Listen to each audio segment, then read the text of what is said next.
on the classically trained idiot. There is a difference between being foolish and being trained to stay foolish. The former is temporary, curable, an accident of inexperience, but the latter is a condition cultivated by institutions. It is crafted, it is groomed, and it produces what may rightly be called the classically trained idiot. This is not an insult, this is not slang, and this is an observation, because what we are speaking of is a specific type of person, not just any fool, but the fool who has been given robes, titles, degrees, credentials, and an air of authority, and still lacks one essential thing, the capacity for thought. Not the capacity for information, mind you. The classically trained idiot may know a great deal, may have a mind full of statistics, studies, frameworks, and approved paradigms, but they do not think, not really that they replicate, they follow the form without ever questioning the foundation. The training, it begins in earnest. A young person, bright or at least eager, enters a system. They are told, if you want to succeed, learn the method.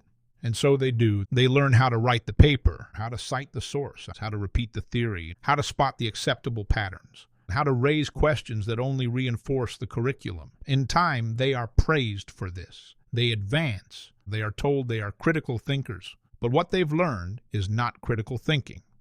It is orthodoxy in disguise. And slowly, over years, the muscle that would have questioned dies from disuse. What's left is a polished shell, a competent repeater of things already approved, a classically trained idiot, the mark. How can one tell? There are signs. The classically trained idiot is offended by genuine novelty, not because they are cruel, but because they are disoriented. They cannot sit with ambiguity. They cannot allow the question to hang in the air. They reach quickly for the nearest official answer, and they deliver it with a kind of breathless relief, as if their own discomfort were proof that this new thing must be wrong. They defend consensus like it's sacred scripture. They defer endlessly to their training, and they confuse clarity with complexity, as if the more tangled something is, the more it must be true. The idiocy of inheritance. It must be said, the tragedy of the classically trained idiot is not that they are dumb. It's that they were smart enough to pass all the tests, but never brave enough to walk off the page. They inherited a world they never examined.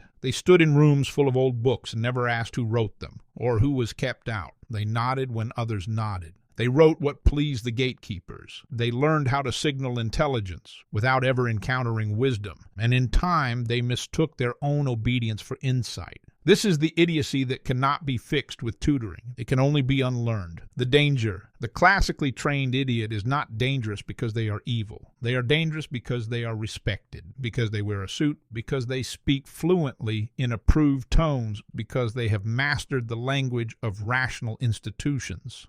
Others believe them. They sit on panels, they write reports, they teach, and when they tell a lie, they do not know it is a lie, because they were never trained to recognize one. They were trained to recognize authority, to obey the citation, to trust the chart, to follow the pattern. And so they defend the machine not because they believe in it, but because they can't imagine anything else. The way out. There is a cure, but it is not quick. It begins with humiliation, with failure, with something happening that their training did not account for. And if they're lucky, they stop. They sit in the wreckage. They ask a question no one trained them to ask. That's the turning. That's when the idiot becomes a philosopher. Not by gaining more facts, but by losing trust in the system that fed them. That's when thought returns. Not repetition, not citation, not performance. Thought. So let the phrase ring, classically trained idiot, not as a slur, but as a warning. A mirror, a quiet invitation to remember no amount of training makes a man wise. No amount of polish makes a woman see. Only those who learn to stop, to question what they've mastered, to let go of the prestige, can become truly intelligent. The rest, well, they stay where they were trained to stand, and they repeat what they were trained to say forever.